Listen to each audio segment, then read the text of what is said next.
चन्नपट्टन में कांग्रेस की जानिब से अक़लियतों के कितने उम्मीदवार हिस्सा लिया है? अस्सलाम वालेकुम वरहमतुल्लाहि वबरकातुहू। चन्नपट्टन के इस म्यूनसिपल कॉरपोरेशन के इलेक्शंस में हमारे अक़लियतों के 11 उम्मीदवार उतरे हैं इस इलेक्शन में।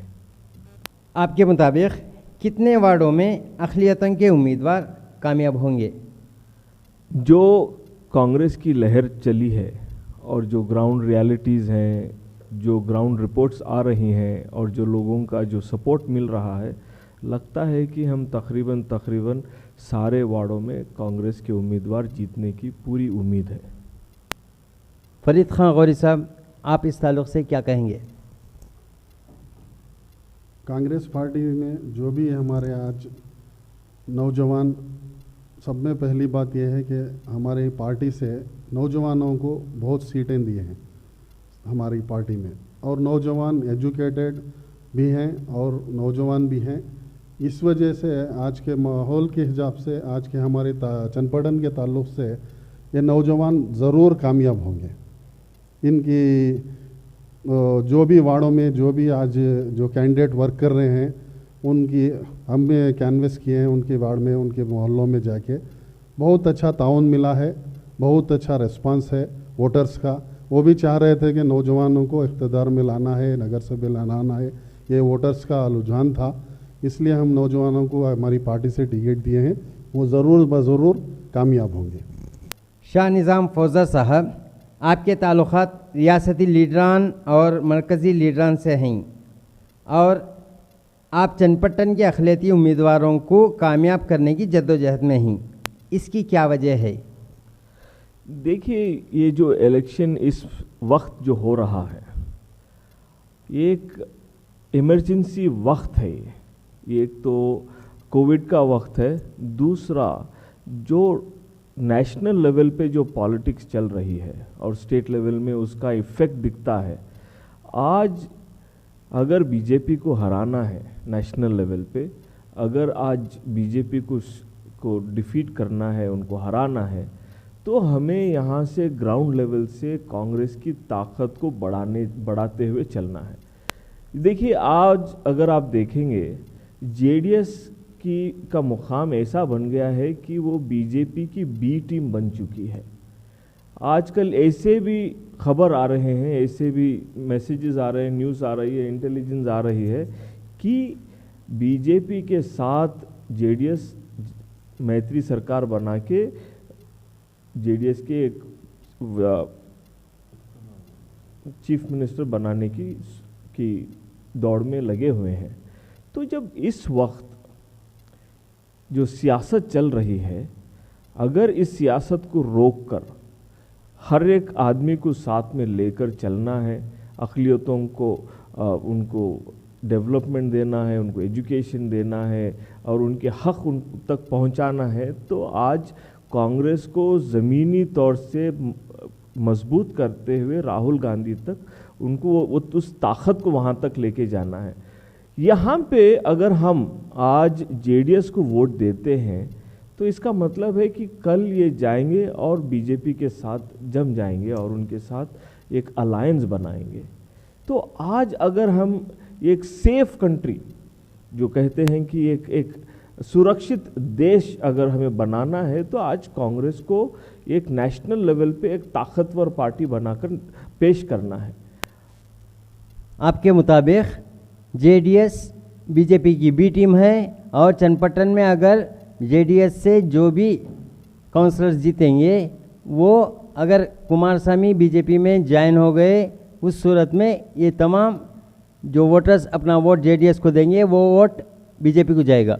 देखिए, एक 2-3 एग्जाम्पल्स दूंगा मैं। पहले जब वो एंटी बीफ लॉ जब आ रहा था, जब बीजेपी ने बिना बिजनेस कमेटी को इत्तला करते हुए उन्होंने असेंबली में उस बिल को पेश कर दिया, तभी एक मौका था जेडीएस को दिखाने के लिए कि ये सेकुलर पार्टी है। आज जेडीएस ने ये एक प्रूफ कर दिया है कि वो Janata Dal non secular party है। उन्होंने वॉकआउट किया, वॉकआउट करते हुए बीजेपी को नंबर्स दिए और वहाँ से काउंसिल को जब वो बिल आती है तो उन्होंने उसकी मुखालिफत ना करते हुए इन्होंने अब्सटेन किया। अब्सटेन किस लिए किया इन्होंने? जब कांग्रेस के एमएलसीज और जेडीएस के एमएलसीज जमा हो जाते तो इस बिल को शिकस्त दे सकते थे, लेकिन जेडीएस ने ये रास्ता लेने का फैसला किया कि हम वॉकआउट कर देंगे और बीजेपी इस बिल को पास कर देगी। और जब पास होने के बाद उनके लीडरान बाहर आते हैं और मीडिया से कहते हैं कि हम इस बिल की मुखालिफत करते हैं, लेकिन हाउस के अंदर, विधानसभा के अंदर उसका साथ देते हैं। तो ये हमें बताएं कि आप किसके साथ हैं, या सेकुलर इंडिया के साथ है या एक कम्युनल इंडिया के साथ है। जिसका मतलब है कि आप सेकुलर के साइड हैं या तो बीजेपी के साइड है। आपने कांग्रेस के एक चेयरमैन को उतार कर अपने चेयरमैन को वहाँ पे बैठाया और वो आज चेयरमैन बैठ के सिर्फ बीजेपी का साथ देता है। तो इसका मतलब ये है कि आप बीजेपी के साथ जाने के तैयार हैं। हर जगह, हर बिल पे, जहाँ पे भी ऐसा कोई सब्जेक्ट आता है तो जेडीएस ने हमेशा बीजेपी का साथ दिया है। कांग्रेस को उन्होंने आखिरी वक्त उन्होंने साथ छोड़ा है और उनका साथ देने का उन्होंने हमेशा फैसला किया है। अगर आप ये इन चीज़ों को देखते हैं तो अगर आप जेडीएस को चन्नपटना के अंदर उनको ताकत देंगे, अगर आप उनको जीतकर नगर सभा के अंदर उनकी मेजॉरिटी बना कर देंगे तो वो आने वाले वक्त में बीजेपी के साथ सरकार बनाएंगे। बीजेपी जो चाहती है वो करेंगे और अक़लियतों के फेवर में जो करना है काम, जो अक़लियतों को जो उनका हक पहुंचना है वो कभी नहीं पहुंचेगा। अगर ऐसा होता तो मैसूर में जेडीएस और कांग्रेस मिलकर बीबीएमपी में अपना इख्तियार बनाया है, क्या फिर से जेडीएस और कांग्रेस मिलकर कर्नाटक में इख्तियार नहीं बना सकती? नहीं, देखिए मैसूर का ऐसा था कि थोड़े जेडीएस के लीडर्स वहाँ पे बगावत करते हुए उन्होंने कांग्रेस का साथ देने का फैसला किया। लेकिन आप यहाँ से देखिएगा कि चन्नपटना में जब आप देखते हैं तो यहाँ पे माजी मुख्यमंत्री हैं, एक्स चीफ मिनिस्टर यहाँ से आते हैं। तो चन्नपटना में आपने अक़लियतों के लिए पिछले 3 साल में क्या किया है? जब सिद्धरामैया की सरकार थी, जब सिद्धरामैया की गवर्नमेंट थी, तो चन्नपटना के अक़लियतों के लिए करीब शर्मा शक्ति, उन्होंने करीब 800 लोगों को शर्मा शक्ति का लोन दिया। हर एक बच्चा जो पढ़ना चाह रहा था, जो बच्चा इंजीनियरिंग हो या तो ग्रेजुएशन हो, सिर्फ एप्लीकेशन सबमिट करना था और उसको पास होने में सिर्फ 1 दिन का वक्त लगता था। जब से ये सरकार आई है और इस सरकार ने सारे फंड बंद कर दिए हैं, जो बच्चे तीसरे साल में थे, दूसरे साल में थे, उनको फोर्स्ड ड्रॉप आउट करवा दिया गया है। तो हमारे बच्चे जो ग्रेजुएट होने वाले थे आज ग्रेजुएट नहीं हो पाएंगे। तो जेडीएस और बीजेपी ने मिलकर यहाँ पे क्या किया है? जब जेडीएस का जो आखिरी वक्त था, जब हमारा उनका अलायंस की सरकार थी, तब हमने बहुत प्रेशर किया था कि आप अक़लियतों के लिए बजट बढ़ाएं, लेकिन करेंगे उन्होंने उसको टाल दिया। इसका एक सबब क्या है? इसका रीज़न क्या है? इन्होंने ऐसा क्यों किया? आप मुझे बताएं कि एचडी कुमारस्वामी ने पिछले 3 साल में अक़लियतों के लिए कितने लोन पास किए हैं, कितने लोगों को यहाँ पे एजुकेशनल लोन दिया है, कितने लोगों को यहाँ पे एजुकेशनल स्कॉलरशिप दी है, कितने छोटे छोटे जो गाड़ियाँ लेके हमारा व्यापार करते हैं उन लोगों को इन्होंने कितनी आर्थिक लेवल पे उन्होंने कितना मदद किया है, ये बताइए ना। आप अक़लियतों का वोट आप चाहते हैं, अक़लियतों से आपके सीट आप बढ़ाना चाहते हैं, आप कहते हैं, तो आपने पिछले 3 साल में या क्या किया है ये बताइए। चन्नपट्टन और रामनगर के जो भी वोटर्स हैं वो कांग्रेस की तायद बहुत किए हैं। रामनगर में तो जब एक मुस्लिम कैंडिडेट इंतखाबात में खड़े हो गए तो 100% वोट देते हुए कांग्रेस की तायद की। लेकिन इतने बरसों से कांग्रेस की तायद करते आ रहे हैं, इसकी वजह यहाँ के मुस्लिम यानी जो भी अक़लियतें हैं उनको एक ड्रैबैक हो रहा है कि वो जेडीएस की तायद नहीं कर रहे हैं, इसलिए जेडीएस वाले कुछ नहीं कर रहे हैं। कांग्रेस वाले क्या कर रहे हैं? देखिए, जब आप सिद्धरामैया साहब की सरकार थी तो हमने एक वादा दिया था यहाँ के लोगों को कि हर एक घर में एक स्कीम ज़रूर पहुँचेगी, और लगभग 80 से 85% तक घरों में ये स्कीम पहुँचे। जब सरकार का वक्त ख़त्म होने के बाद हमें जेडीएस के भाई लोग, जेडीएस के सीनियर लीडरान बताएं कि उन्होंने ये जो सिलसिला चल रहा था उसको क्यों रोका, और क्यों आप एक अक़लियती वोटर को आप ब्लैकमेल करना चाहते हैं। आप हमें वोट नहीं देते, हम आपके लिए कुछ नहीं करेंगे। तो आज इसलिए आपने यहाँ पे 12 जो अक़लियती वार्ड हैं वहाँ पे आपने अपने उम्मीदवार क्यों उतारे? आप चाहते हैं कि एक अक़लियती, एक मुसलमान, एक माइनॉरिटी आपको वोट करें, तो आप हमें बताएं कि आप हमारे से वोट क्यों मांगना चाहते हैं। आपने क्या किया है पिछले 3 साल में? आपने ना करने का आप सबब बताएं। आप बताते नहीं हैं, लेकिन कहते हैं कि आप हमें सपोर्ट नहीं करते, हम इसलिए नहीं करते। तो छोड़ दीजिए ना, आप सपोर्ट लेना छोड़ दीजिए। कांग्रेस पार्टी में इतनी ताकत है कि हमारे माइनॉरिटीज़ का जितना प्रोटेक्शन करना है, जितना उनको साथ देना है, जितना उनको एम्पावर करना है, हम करेंगे। हम लड़ते आए हैं इस लड़ाई को और आखिरी वक्त भी लड़ते रहेंगे। लेकिन जेडीएस का एक ही मंसूबा है कि हम पावर में आएंगे, हमारा उनके लीडरान मज़ा लूटेंगे और कहेंगे कि माइनॉरिटीज़ को हमने बहुत किया है। लेकिन ज़मीनी हकीकत ये है, आप जाकर हर घर में पूछिएगा कि जो बच्चा पढ़ रहा था, केएमडीसी का लोन उनको सैंक्शन हुआ था, आज वो क्यों नहीं हो रहा है? हमारे एमएलए इसकी आवाज़ असेंबली में क्यों नहीं उठाते? इसकी आवाज़ मीडिया में क्यों नहीं उठाते कि मेरे कॉन्स्टिट्यूएंसी में जब 30,000 माइनॉरिटीज़ हैं, उनके बच्चे पढ़ नहीं पा रहे हैं, आज उनकी स्कीमें नहीं आ रही हैं, उनकी जो स्कॉलरशिप नहीं आ रही हैं, तो उसकी लड़ाई आप कहाँ लड़ रहे हैं? आप मीडिया में स्टेटमेंट दे देंगे, लेकिन ज़मीनी हकीकत यह है कि आज बच्चे कॉलेजों से ड्रॉप आउट हो रहे हैं। माँ बाप कोविड की वजह से फीस नहीं दे पा रहे हैं, इसीलिए ड्रॉप आउट हो रहे हैं। सरकार का फर्ज बनता है कि माइनॉरिटीज़ को आप आगे बढ़कर उनकी पढ़ाई पूरी करने में जिम्मेदारी उठाएं। तो एमएलए की जिम्मेदारी है यहाँ पे। जब एमएलए नहीं उठाएंगे ये जिम्मेदारी, तो हमारे काउंसलर्स कहाँ से उठाएंगे? आपके मुताबिक जिस तरह से सीपी योगेश्वर चन्नपट्टन के 11 वार्डों में अपने उम्मीदवार को नहीं खड़ा किया है, इसी तरह से जेडीएस भी अपने उम्मीदवार को नहीं खड़ाना चाहिए और आपका रास्ता साफ हो जाना चाहिए। हम ऐसा नहीं कह रहे हैं, ये तो डेमोक्रेसी है, ये तो एक फेस्टिवल ऑफ डेमोक्रेसी है इलेक्शंस में। जब आप कहते हैं, मेरा कहने का ये मतलब है कि आप अक़लियतों ने, माइनॉरिटीज़ ने आपके लिए वोट नहीं दिया है तो हम नहीं करेंगे। तो आप ये बदले की भावना को छोड़ना चाहिए। आप लोगों से जुड़िए।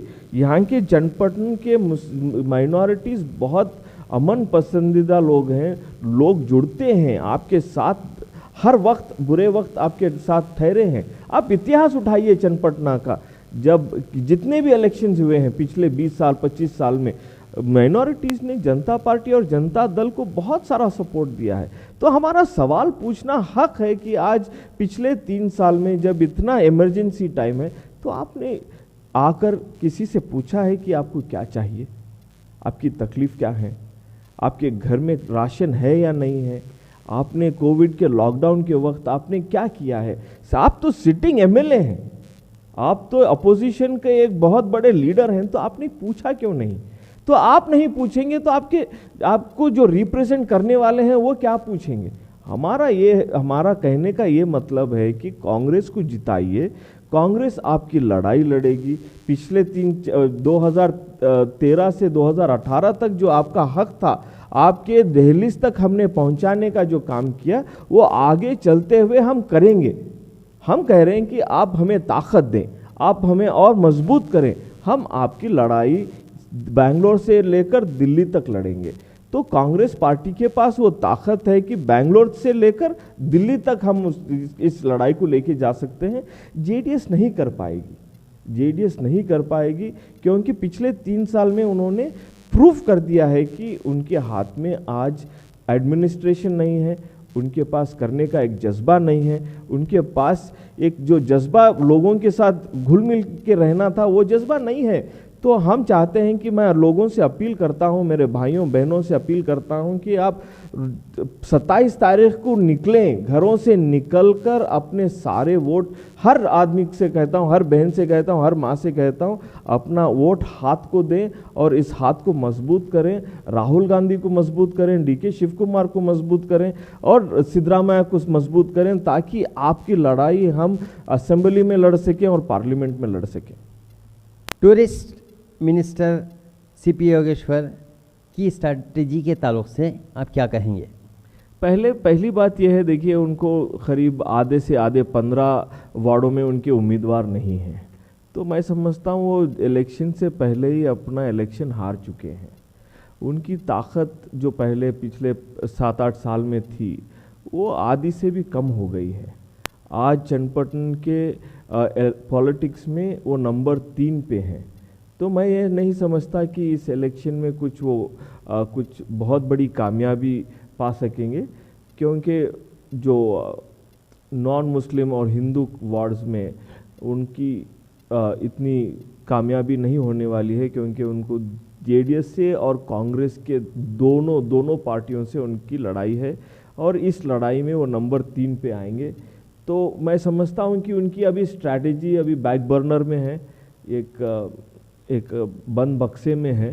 तो अभी सिर्फ वो एक रिवाज की तरह वो इलेक्शन लड़ रहे हैं। लेकिन पिछले इलेक्शन में जो हवा बनाना चाह रहे थे, आप देखिए गलियों में कहीं पे भी उनका नाम नहीं चल रहा है। बीजेपी आ गई है, लेकिन सीपी योगेश्वर कहीं और चले गए हैं। तो मैं नहीं समझता कि इस इलेक्शन में सीपी योगेश्वर का कोई बहुत बड़ा इम्पैक्ट रहेगा। ये लड़ाई सीधे जेडीएस और कांग्रेस की लड़ाई है और इसमें कांग्रेस जीत कर आएगी और बल्दिया में हमारी मेजॉरिटी आएगी और हमारा प्रेसिडेंट रहेगा। फरीद खान गौरी साहब, ज़मीन अहमद खान के चाहते हैं और अपने वार्ड में होल्ड भी बहुत उम्दा है। कांग्रेस की टिकट इन्हीं के नाम पर होने वाली है कि खबरें हमें मिली थी, लेकिन आपने इंतखाबात में हिस्सा नहीं लिया, इसकी वजह क्या है? अस्सलाम वालेकुम रहमतुल्लाहि बरकातहू। मैं इस बात को सहमत हूँ और हमारी वार्ड में जो है 22 जो अपनी वार्ड है, उस वार्ड में लास्ट टाइम जो हमारे अभी जो कैंडिडेट साबिर हैं हमारा ताउन दिए थे।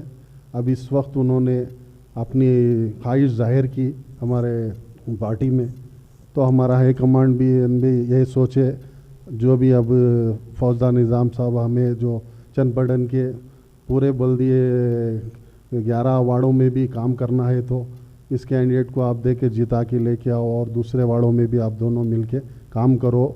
इस वजह से हम उनको साबिर साहब को अपनी टिकट कांग्रेस पार्टी से दिलाकर हम जीत हासिल ज़रूर करेंगे। एक बात मैं ऐड करना चाहता हूँ, कांग्रेस पार्टी त्याग और बलिदान पे बनी है और इसका एक बहुत बड़ा मिसाल हमारे फरीद खान गौरी हैं कि इन्होंने त्याग और बलिदान इस इलेक्शन में कैसे किया जा सकता है, उन्होंने उसको दिखाया है। इस पार्टी का जो सिद्धांत है, जो वैल्यूज़ हैं, इन्होंने बहुत पूरे खुले दिल से उसको इन्होंने वो डिस्प्ले किया है। उन्होंने दिखाया है कि कांग्रेस पार्टी को जिताना है तो कभी कभी हमें त्याग और बलिदान देना है। तो इन्होंने त्याग और बलिदान दिया है और हमारी जिम्मेदारी है कि आज कांग्रेस पार्टी को ये सारे 12 के 12 ये वार्ड्स में हमें जिताना और जिता के इन उम्मीदवारों को लाना हमारी जिम्मेदारी है।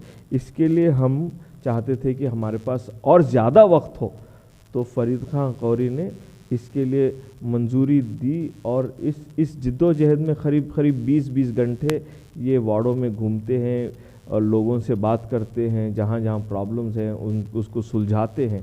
तो ये बहुत एक इम्पॉर्टेंट काम था जो इन्होंने उसको एक आकार दिया है, एक उसको शेप दिया है। तो कांग्रेस पार्टी ऐसे लीडरान को चाहती है कि ऐसे लीडरान और आगे बढ़ते जाएं। वार्ड नंबर 22 में कांग्रेस और जेडीएस के दरमियान बहुत ज़्यादा टक्कर है कि बातें सुनने में आई हैं। फरीद खान गौरी साहब, क्या कांग्रेस के उम्मीदवार मोहम्मद साबिर वहाँ पे कामयाब हो सकेंगे? इस वजह से कामयाब होंगे कि हम जो भी टिकट हमारे चनपटन में दिए हैं, पूरे टिकट हम नौजवानों को दिए हैं। ये एक टिकट वासिल अली खान साहब सीनियर लीडर हैं, उन्हीं को दिए हैं। लास्ट टाइम जो भी कौन सबको भी हम नौजवानों को बहुत ज़्यादा टिकट दिए हैं। और यहाँ पे हमारे चनपटन के अंदर ख़ास बात ये रही है कि ज़मीर अहमद साहब के बहुत चाहने वाले हैं ये चनपटन के अंदर। लास्ट टाइम के जो भी इलेक्शन हुए उसमें ज़मीर अहमद साहब जब आए उस टाइम में उन्होंने जो अक़लियतों के लिए जो काम किए, वो जो मिनिस्टर थे उस टाइम में, और उनके साथ जो हम लोग सब साथ ताउन किए, उस टाइम में कांग्रेस पार्टी को मेजॉरिटी वोट चनपटन के अंदर मिले थे। ये मेजॉरिटी वोट कांग्रेस पार्टी के डिपॉजिट हैं चनपटन के अंदर अक़लियतों के, और ज़मीर अहमद साहब के साथ हैं। इसी वजह से इस वार्ड में भी अक़लियतों के और कांग्रेस के जो भी लीडर हमारे ज़मीर अहमद साहब के ताउन करेंगे और कांग्रेस पार्टी को सब जिता के लेके आएंगे। ये बात से मैं तो सहमत नहीं, क्योंकि ज़मीर अहमद ख़ान जब जेडीएस में थे तो यहाँ चनपट्टन के तमाम अक़लियत जेडीएस की तायद में थे, और जब ज़मीर अहमद ख़ान कांग्रेस में शामिल हो गए तो तब से यहाँ के वोटर्स कांग्रेस की तायद कर रहे हैं। क्या ज़मीर अहमद ख़ान इस मरतबा फिर से चनपट्टन इंतखाबात से पहले आने वाले हैं? हमने उनसे बात की है, ज़मीर अहमद ख़ान साहब से, वो आने वाले भी हैं। और ये कल परसों से जो कोरोना की वजह से जो प्रॉब्लम हुए हैं, रिस्ट्रिक्शन है, इसलिए वो क्या हो सकता है कल परसों तक पता चलेगा। आने की तो वो आने की तो बताए थे, हमें टाइम दिए थे ज़रूर आएंगे बोल के, और उनके मुताबिक ही अपने कैंडिडेट भी खड़ा किए हैं। उनकी इजाज़त लेकर ही हम नौजवानों को टिकट दिए हैं, और यहाँ पे उनका बहुत बड़ा ताउन है। और हम ऑनलाइन हम उनसे बातचीत में हैं, आने वाले वक्तों में कोशिश करेंगे उनको लाने के, आएंगे भी वो इंशाअल्लाह। और जो भी उनके साथ ये कोऑपरेट करें चनपटन के हमारे नौजवान, हमारे जो भी माँ बहनें हैं, लास्ट टाइम की तरह इस इलेक्शन में भी ऐसे ही ये इलेक्शन कांग्रेस पार्टी को वोट देकर कामयाब करेंगे, ये उम्मीद रखते हैं। के ब्रदर्स इस मरतबा इंतखाबात की सरगर्मियों में खामोश हैं। क्या अक़लियतों के वोट बैंक को हासिल करने के लिए वो फिर से चनपटन आएंगे? देखिए, डीके शिव कुमार साहब हमारे केपीसीसी के प्रेसिडेंट हैं। आज 2 एमएलए कॉन्स्टिट्यूएंसी में और एक पार्लियामेंट्री कॉन्स्टिट्यूएंसी में बाई इलेक्शंस चल रहे हैं। वो एक बहुत बड़ी जिम्मेदारी लेकर निकले हैं, बीजेपी को हराना है। तो यहाँ एक ऐसा है कि डीके सुरेश जो हमारे एमपी साहब हैं, उन्होंने चनपटना, रामनगरा और पूरे जो रूरल बेंगलोर की उन्होंने जिम्मेदारी उठा रखी है।